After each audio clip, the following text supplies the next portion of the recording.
The weather pattern across the United States is setting up for something we don't see very often. A significant winter storm system that is going to bring measurable snow to parts of the Deep South. And when I say Deep South, I'm talking about areas that might see their first accumulating snow in years. Right now, conditions across the country tell the story of a pattern in transition. Northern Ohio woke up to the lake effect snow machine in full operation this morning. Bands coming off Lake Erie dropping 2 to 4 inches in just a few hours overnight. That is textbook lake effect when you get the right wind direction and temperature gradient. Compare that to what's happening in Maine. January 15th and it's raining. That's not what you expect in mid-January for northern New England. The temperature profile has been running warm, and that matters because it shows how the jet stream has been positioned. We've had a relatively mild pattern for much of the eastern United States over the past several weeks. Chicago saw snow coming down sideways yesterday. Not a surprise for the Windy City, but it's part of this larger system we need to talk about. The moisture is there, the cold air is building. What happens next depends on how these two pieces come together. Let's talk about what's driving this pattern. We have a strong low-pressure system developing in the central United States. This low is going to track from the southern plains, move northeast across the Ohio Valley, and eventually into the mid-Atlantic. The exact track of this low determines everything. 50 miles north or south changes the forecast from rain to snow for millions of people. The National Weather Service is monitoring this closely. As of 6 a.m. Eastern this morning, the GFS model and the European model are in reasonable agreement on the overall pattern. Both show the low developing Tuesday night into Wednesday. Both show it tracking across the south. Where they differ slightly is in the northern extent of the snow shield and the exact placement of the rain snow line. Here's what makes this system unusual. The cold air mass building behind it is legitimate Arctic air. We are not talking about a marginal setup where temperatures hover around freezing and you get a mix of rain and snow that doesn't accumulate. This is cold air that will support snow production and accumulation even in areas well south of where you normally expect winter weather. The moisture is coming from the Gulf of Mexico. That warm, humid air mass over the Gulf is going to get pulled northward ahead of this system. When that Gulf moisture meets Arctic air, you get heavy precipitation. The question is whether locations are cold enough for snow or warm enough for rain. Starting with the current situation, temperatures across the southeast have been running above normal. That is about to change dramatically. The front associated with this system will push through, and behind it, temperatures will drop 20 to 30 degrees in a matter of hours. That's the kind of temperature change that gets people's attention. For the northern tier states, this is winter. Nothing particularly unusual about snow in mid-January for Minnesota, Wisconsin, Michigan, Ohio, Pennsylvania, New York. These areas know how to handle winter weather. The road crews are ready, people have their winter gear, snow tires are on. This is what January looks like. But for the Deep South, this is different. Alabama doesn't typically see accumulating snow. When it does happen, it creates significant impacts because the infrastructure isn't designed for it. There aren't hundreds of snowplows staged and ready. Most people don't own heavy winter coats or have experience driving in snow and ice. That's not a criticism, it's just reality. You don't invest in equipment and training for events that happen once every 5 or 10 years. Let's break down the timeline. Today, Tuesday, conditions are quiet across most of the South. Temperatures are mild. That is the calm before the storm. By Tuesday evening, moisture begins moving into the region from the southwest. Initial precipitation will start as rain for most areas because temperatures are still above freezing at the surface. Tuesday night into Wednesday morning, this is when the transition happens. As colder air works its way south and the low-pressure system deepens, rain changes to snow from northwest to southeast. The timing of this transition varies by location. Northern Alabama and Georgia might see the change Tuesday night. Central portions Wednesday morning. Southern areas Wednesday afternoon, if at all. Wednesday is the main event. Heavy snow is likely across parts of northern Alabama, northern Georgia, upstate South Carolina, western North Carolina, and into the Tennessee Valley. We're talking about snowfall rates of 1 to 2 inches per hour at times. That kind of snowfall rate quickly creates hazardous conditions. Roads become impassable. Visibility drops to near zero. Power lines accumulate ice and snow. The National Weather Service snow forecasts as of Monday evening show a swath of 4 to 8 inches possible across northern Alabama and northern Georgia. Some locations could see locally higher amounts, especially in elevated terrain. The Appalachian Mountains will enhance snowfall on the northwest side of the system. For perspective, Birmingham, Alabama's average seasonal snowfall is less than 2 inches. Getting 4 to 8 inches in a single storm would be significant. The last time Birmingham saw snowfall of this magnitude was January 2018. Before that, you have to go back to March 1993. That's the blizzard of '93, many of you remember. 14 inches in Birmingham during that event. This system wanted to be another blizzard of '93. Let's be clear about that. The blizzard of '93 was a once-in-a-generation event that paralyzed the eastern United States. This is a significant winter storm, but it's on a different scale. Still, for areas that rarely see snow, 4 to 8 inches creates major disruptions. Moving northeast, the Shenandoah Valley in Virginia is in a favorable position for accumulating snow. The valley orientation and elevation work to trap cold air. If you in the valley, conditions Wednesday look like snow. How much depends on where exactly the heaviest bands set up. Current thinking is 3 to 6 inches possible, with locally higher amounts. The question I am seeing from Virginia is whether this finally brings snow to areas that have been waiting for it. The answer is likely yes for Western Virginia. The valley should see accumulating snow. Eastern Virginia, including the Richmond area, is more questionable. That's closer to the rain-snow line. Could go either way depending on how far north the low tracks.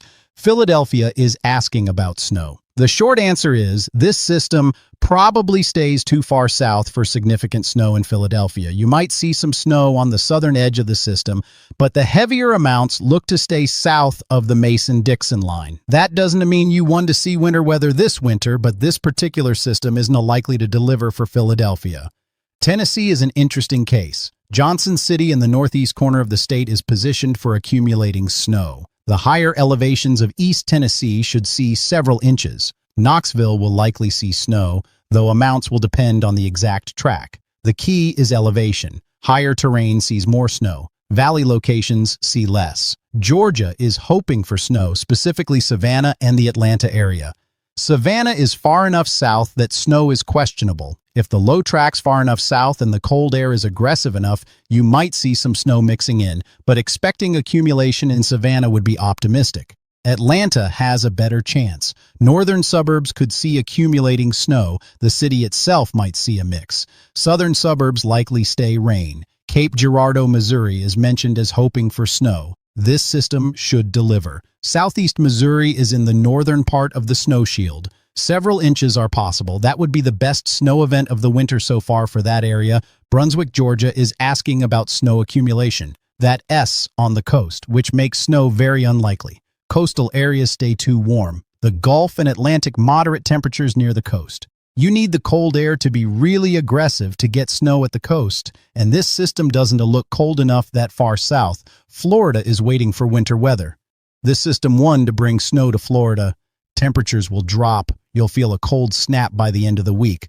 Lows could drop into the 30s, even upper 20s for North Florida. That S cold for Florida. But snow is not in the forecast for the peninsula. West Georgia is hoping for snow. That's the Atlanta metro area and surroundings. As mentioned, northern parts have the best chance. This is one of those situations where elevation matters significantly. A few hundred feet of elevation can mean the difference between rain and snow.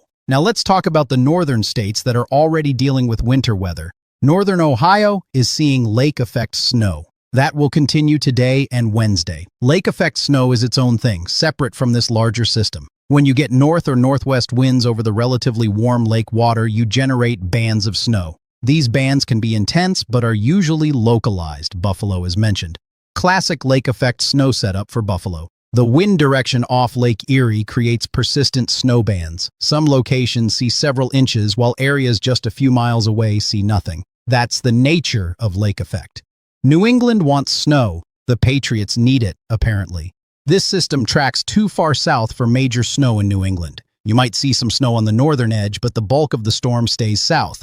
That said, New England typically sees plenty of snow in January and February. This isn't the last opportunity. Chicago saw sideways snow yesterday. That's often more about wind than snow intensity. When you get strong winds with snow, it comes down at an angle. Visibility drops even with moderate snowfall rates. That's uncomfortable weather to be out in, but Chicago knows how to handle it. Minnesota is mentioned as watching every morning. Minnesota is well north of this system's main impacts. You will see some snow from Clipper systems and lake effect off Superior, but this southern storm stays below you. That is not unusual. Minnesota's heavy snow events often come from different storm tracks. Let's talk about safety because this matters, especially for the southern locations that deal with snow regularly. If you in Alabama, Georgia, northern South Carolina, or similar areas, here's what you need to know. First, drive in the snow if you've never done it before. Someone mentioned this in terms of reaching out to northern friends for advice. That's good counsel. Snow and ice are far more treacherous than they appear.